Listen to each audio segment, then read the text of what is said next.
You are now listening to the Going North podcast with your host, author and speaker, Dom Brightman. And every Monday and Thursday, you're going to hear the voice of a different author share their stories, expertise, and their struggles that they had to overcome in life to leave you inspired to get more out of your life. Be sure to not only listen to this episode, but share with others, connect with the authors, and always advance others to advance yourself. Now let's get on with the show. And today on the Going North podcast, we're back at you again with yet another author. And this wonderful author right here is an overcomer, y'all, an overcomer. This wonderful author right here is not only an overcomer, but he's also a journalist and a mutual fund industry executive. This wonderful gentleman right here, he's spoken at conferences worldwide, baby, worldwide, not just in his backyard or in his back neighborhood, but worldwide.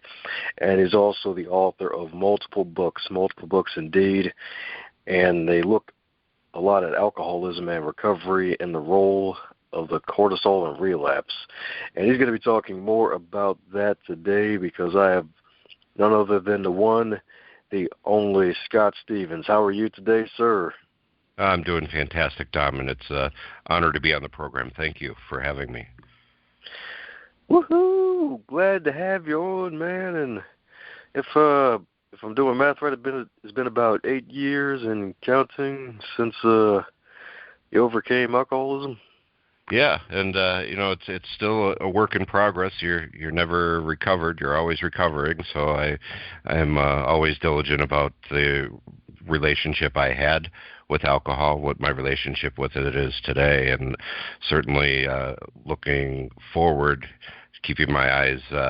I know where the rear view mirror is, and I can rewind that tape anytime, and I'd rather not. It's a part of my life I don't want to relive, and I don't mind retelling because I think it might help somebody somewhere along the line. Amen to that indeed. Amen to that indeed. Well, so mine filling in the gaps of where I may have missed some things with the introduction because looks like you're a journalist, and then you became a mutual fund industry executive, and now you're an author. So how did all that happen? Well, I'm one of the lucky few people who can say they've lived their dream job twice. I started out as a TV reporter, and now I'm back into journalism and writing, and just released my 5th book, Look What Dragged the Cat In, The Rise of the Opioid Crisis, and that was the one that took me around the planet, as you mentioned, a few international conferences in which I was able to provide a keynote address regarding the opioid crisis. And, this journey has been a great one. Started out as a TV reporter, and then I guess you could say I got a real job. I went into marketing for a decade and a half in the mutual fund industry, and then when alcohol turned on me and my relationship with alcohol turned really ugly, then it was time to fix me, and the product that came out of that is I wanted to learn more about this drug, and I wanted to learn more about the disease of alcoholism. So I'm a voracious reader and a researcher, and as I began learning more about alcohol and what it does to ordinarily healthy human tissues, I was like, hey, I'm a reasonably well-educated guy, and I didn't know any of this stuff. And if I didn't know it, there's a lot of people who didn't know this. So that led to my first book in 2010 and up to where we're at today, Dom, with the new book, Look What Dragged the Cat In. What dragged the cat in? They're all a play on words. My first book was called What the Early Worm Gets. We always talk about the early bird gets the worm. Well, what does the darn worm get? And that book talks about the differences between treatment and mistreatment. My second book is about relapse, and that book is titled Every Silver Lining Has a Cloud. That's the one you mentioned in the opening, where it talks about cortisol and the stressors that lead to relapse for somebody who may have a few months or even a few years in sobriety, and all of a sudden they're wondering what happened. And there's a biophysical reason why we're prone to relapse. my third book, another play on words, Adding Fire to the Fuel, that talks about the stigma of alcoholism and what we can do as a society to look at our overall relationship with our number one drug, our most lethal drug, alcohol, and looks at the stigma that prevents some people from actually trying to get help for a problem, because some of us can't drink. We're wired a little bit differently, and an alcoholic and a non-alcoholic are two entirely different animals, but we all speak the same language and occupy the same planet. So why can't we all just have a greater level of understanding? Fourth book, Can't See the Forest with All These Damn Trees in the Way. And that talks about the health consequences of alcohol. This is the elephant in the room, Dom. This is a very powerful toxin and carcinogen, and we don't talk about it as being a drug. And then right up to where we're at today in August, I released Look What Dragged the Cat In, because when we talk about the opioid crisis, we're constantly talking about cleaning up the mess that the cat dragged in. But what brought the cat in the first place? And that's where I've had a lot of opportunity to speak around the world and talk about the relationship between the gateway drug, alcohol, and the current opioid crisis. They're all a play on words, though. That's right. Wordplay is an amazing thing, baby. It's an amazing thing. Amazing thing indeed. Yeah, and it's really important that we got you out there actually spreading out the importance of sobriety and the gateway drug known as alcohol, because, I mean, it can cause so much damage and so much harm, and we just need folks to just really know about it and what the dangers that it can really cause. So it's really great you're doing that. Well, thank you. I enjoy working with people who are struggling with their relationship with alcohol or other drugs. I also like working with the families that surround the person who has the disease of addiction. And I also like talking with the medical profession quite a bit at conferences, and to clear up some misinformation that has been widely spread about this drug, and talking to the general public, like we're working with your audience tonight, and looking at this as a toxin and carcinogen. Only 1 in 4 people know that this is a known human carcinogen, not one in laboratory rats, but in people, and it is not a suspected carcinogen. This is a known carcinogen in any amount, not just the way I used to drink.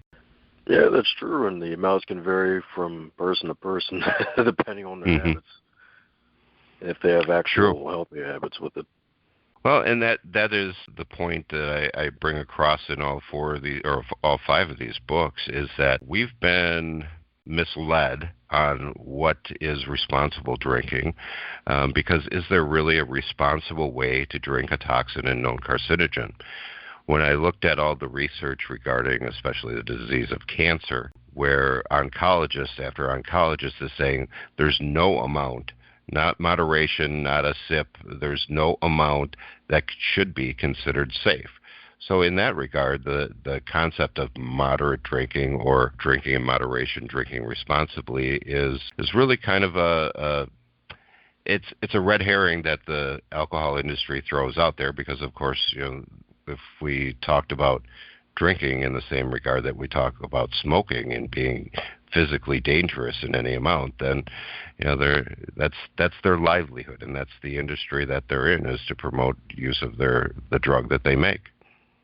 And here, let me stop right here and say, I'm not here to judge anybody on the amounts that they choose to drink. I'm not in favor of prohibition either. I'm definitely in favor of a greater degree of education around this drug than we have had in the past. And if people have that education, have that information, and are able to make a choice based on that information, more power to them. But I don't think they're getting the information that is out there, that is well documented in evidence-based research about the harms of alcohol beyond the disease of alcoholism. Amen to that indeed. Amen to that indeed.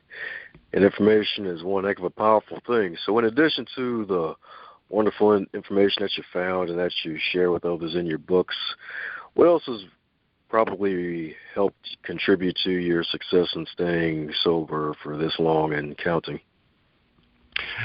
Staying engaged with the recovery community is definitely a help, because when I talk with somebody either in the profession to learn their day-to-day struggles with patients or cases that are particularly hard, I know it's draining. I know it hurts to see somebody suffering so much, and to get their firsthand from the trenches reports and talking with them through some of the real life tragedy that they see, that helps stay focused on where I could easily be in a heartbeat. And the other part really that is most meaningful to me is that when a person has the disease of alcoholism and they're practicing their craft, when they're at it full bore, we don't talk to people, and that only feeds the problem.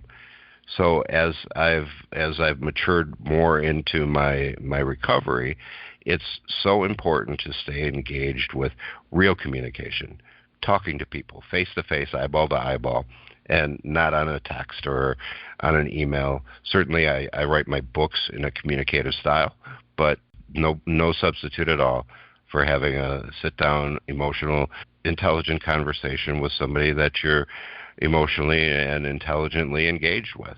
It's really a strong part of recovery, Dom, and it's so easy, This idea of communicating has really been it's a catastrophe linked to our constantly always on society where, hey, I can just send a text and get this part over with, or I can avoid eye contact by looking at my phone, or all these distractions that we have. The consequence or the devastation happens in our ability to communicate. We're the mammal that has evolved to this level, and yet we disregard the level of intelligence and the ability to communicate that we've been gifted.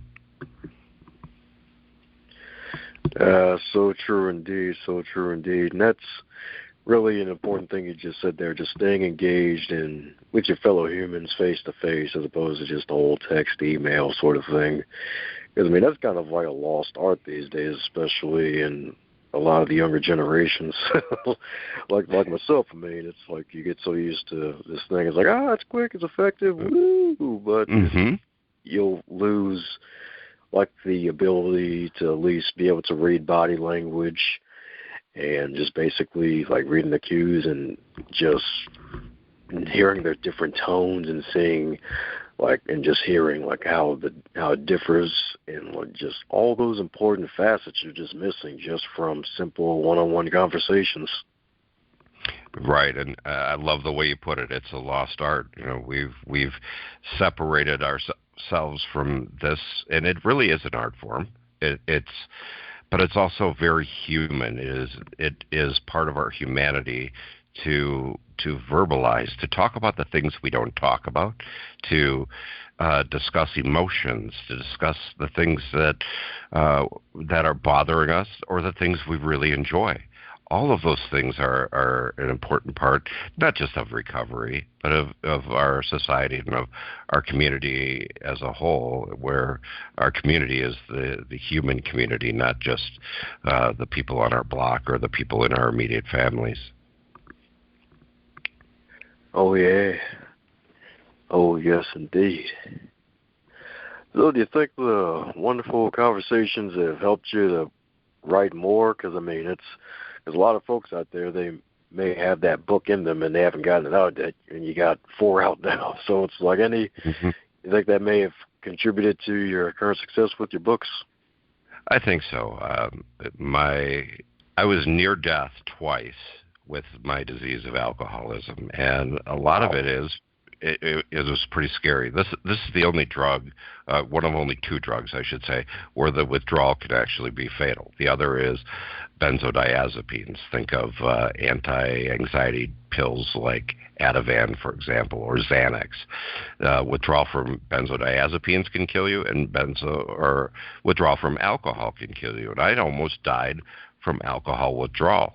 I was in my home, and I started withdrawing. Next thing I know, I'm in a hospital bed with a blood pressure of 49/17. This was a very dark time.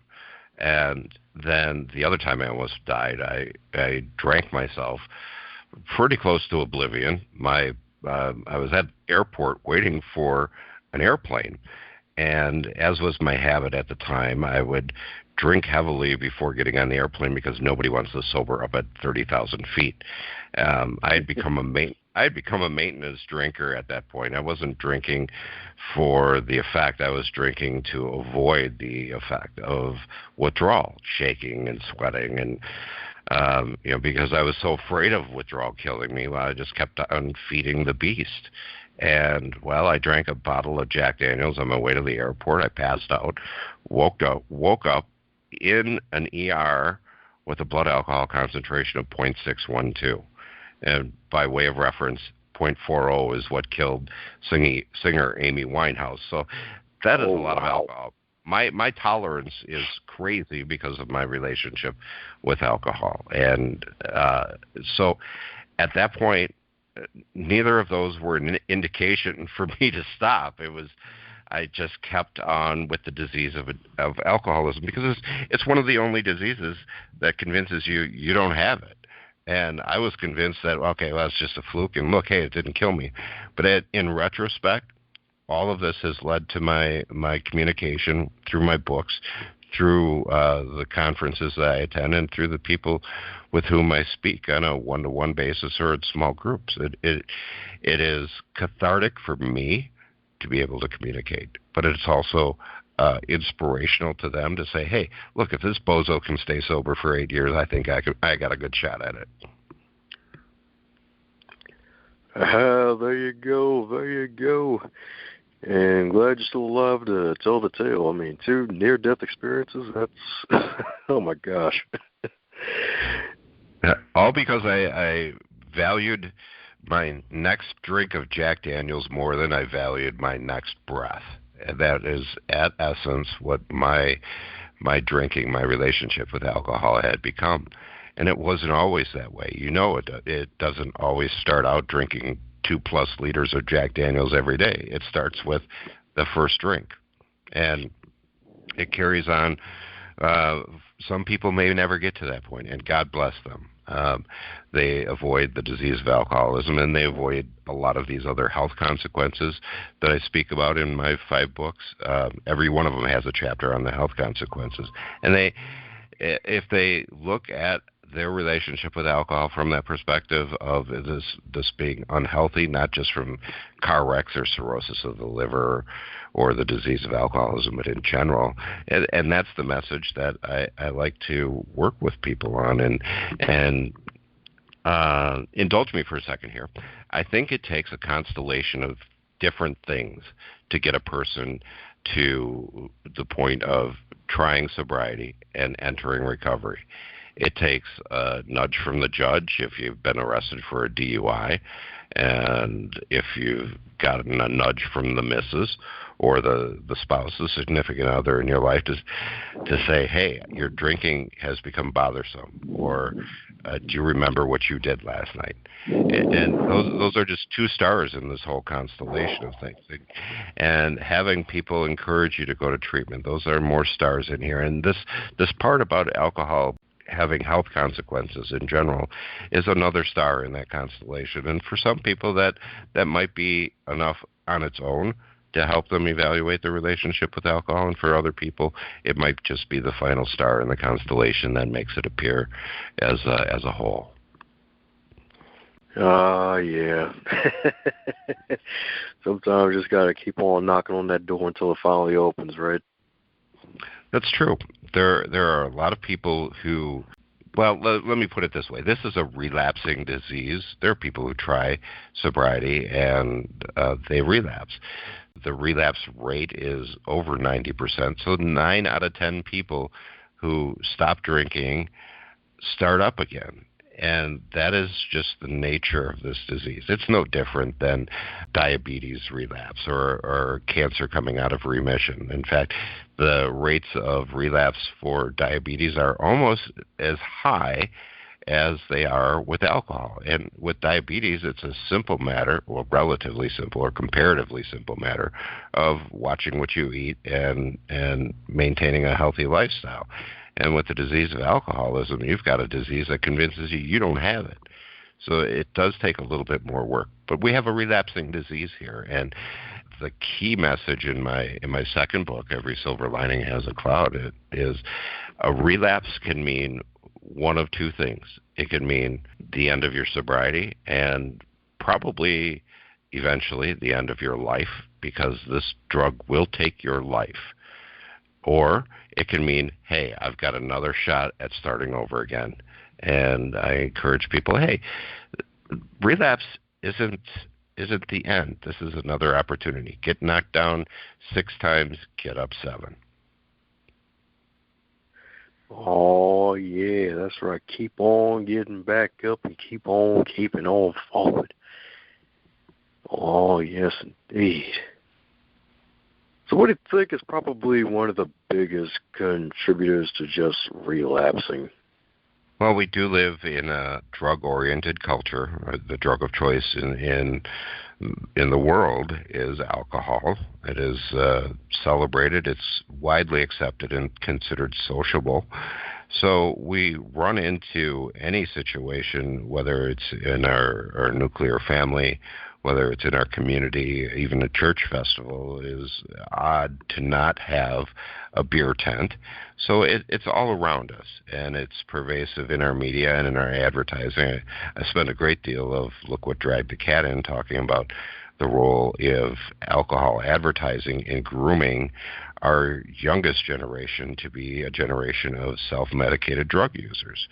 And where a lot of people run into barriers entering into sobriety or even thinking about giving it a try is the people, places, and things in their lives revolve around alcohol.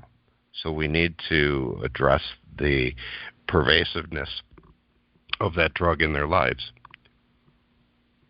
Not always an easy thing to do, as you would imagine, Dom. It's everywhere. And again, I'm not in favor of prohibition, but I am in favor of educating and definitely in favor of eliminating alcohol advertising.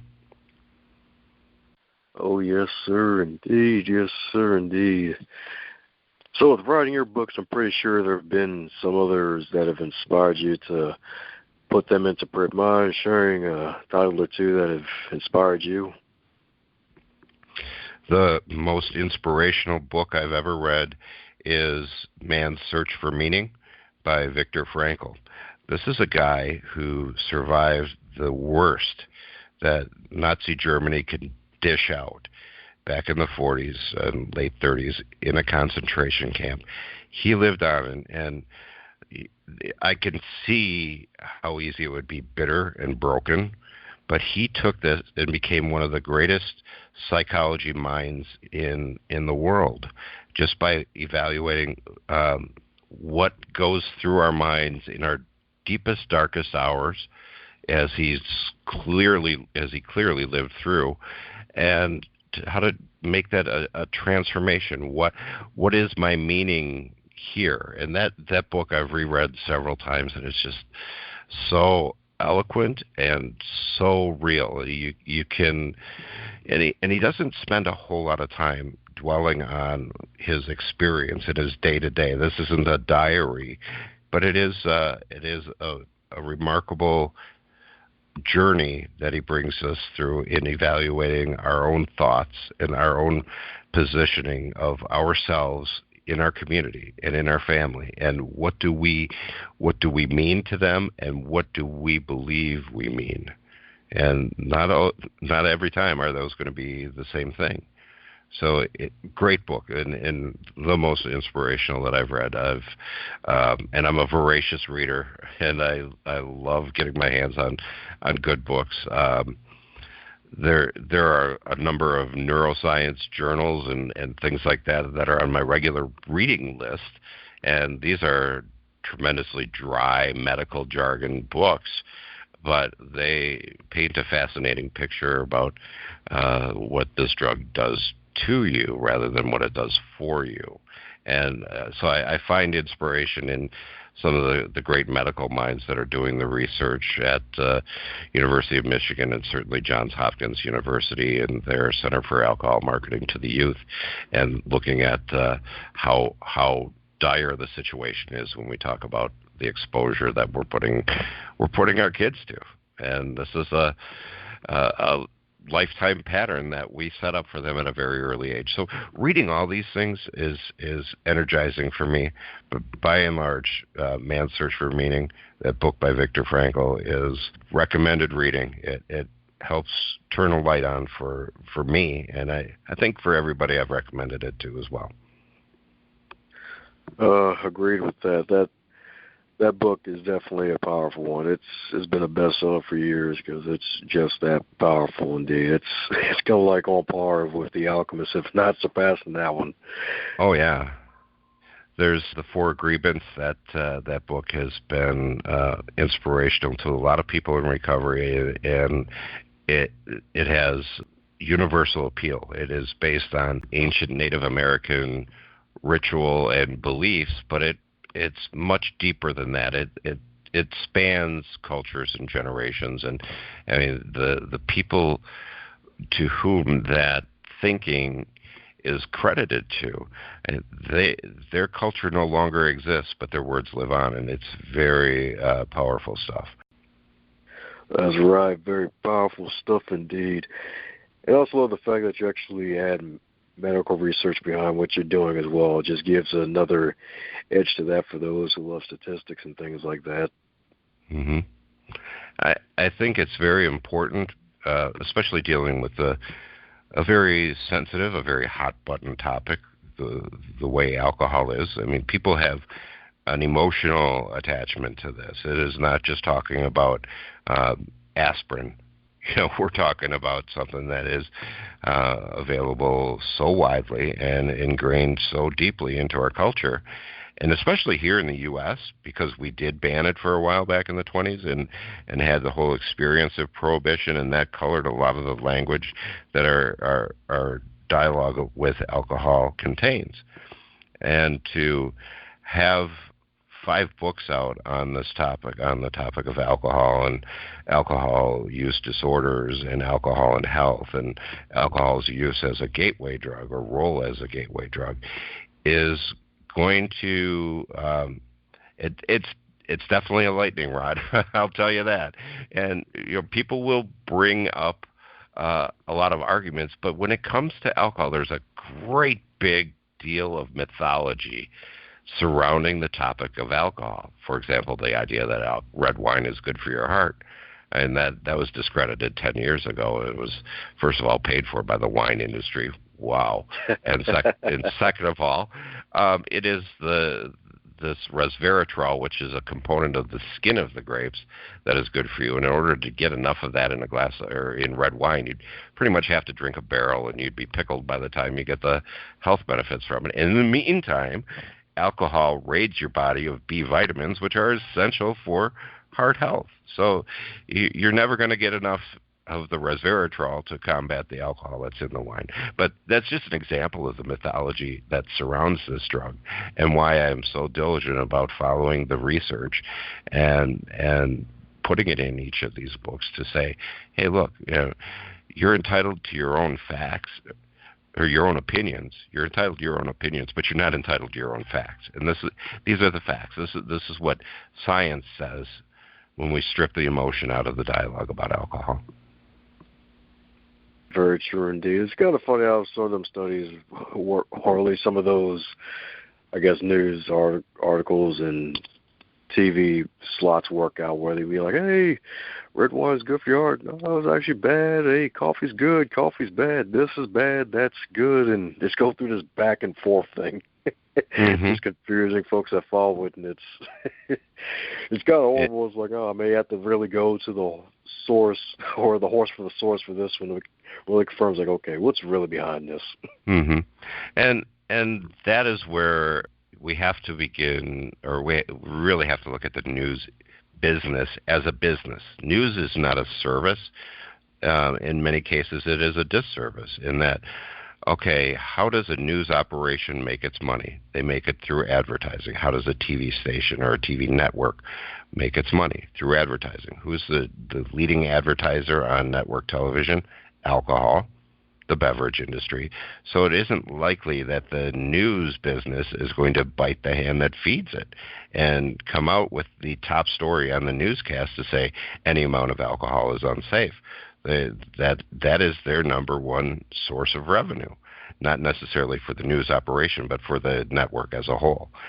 Sports advertising is by far greater. You'll see greater advertising for alcohol on sports programming than you will on any news program. But the point is, it's not a service; it is a business, and that business very much affects what gets on a news program or what gets what gets placed in a newspaper on page 1 versus page 6 or page 20.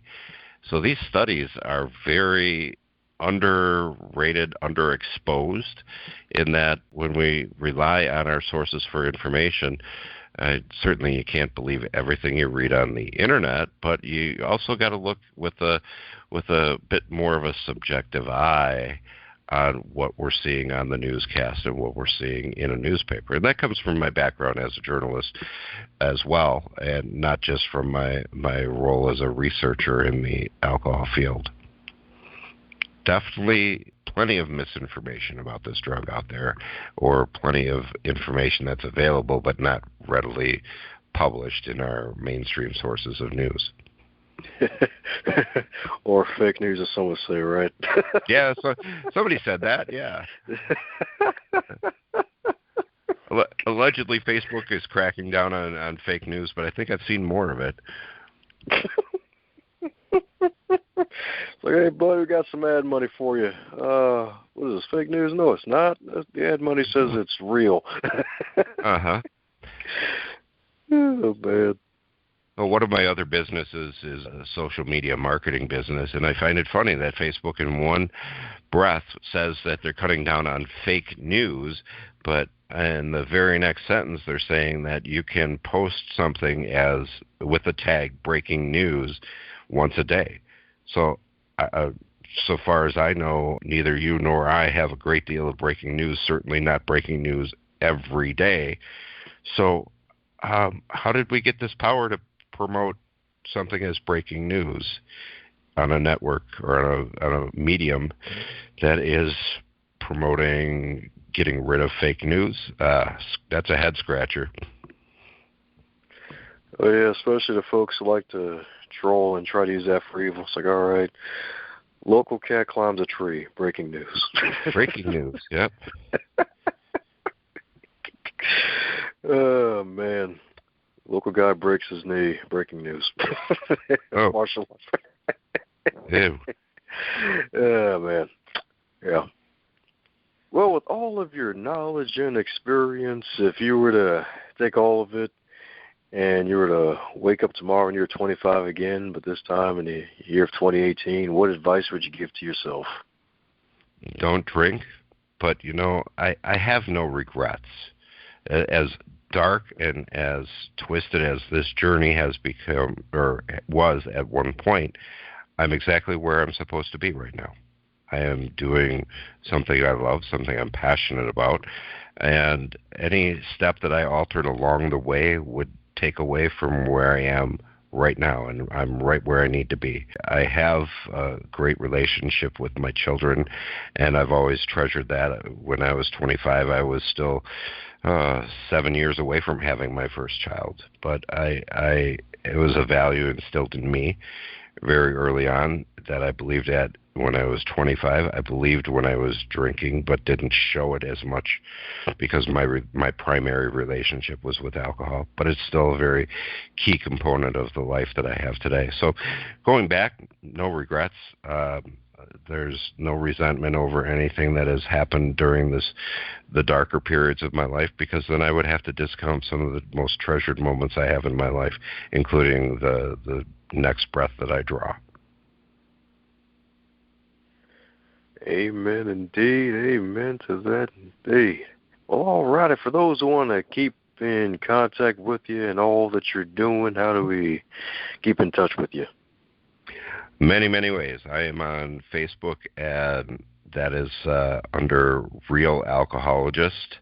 My website is called Alcohologist. That's alcohologist.com.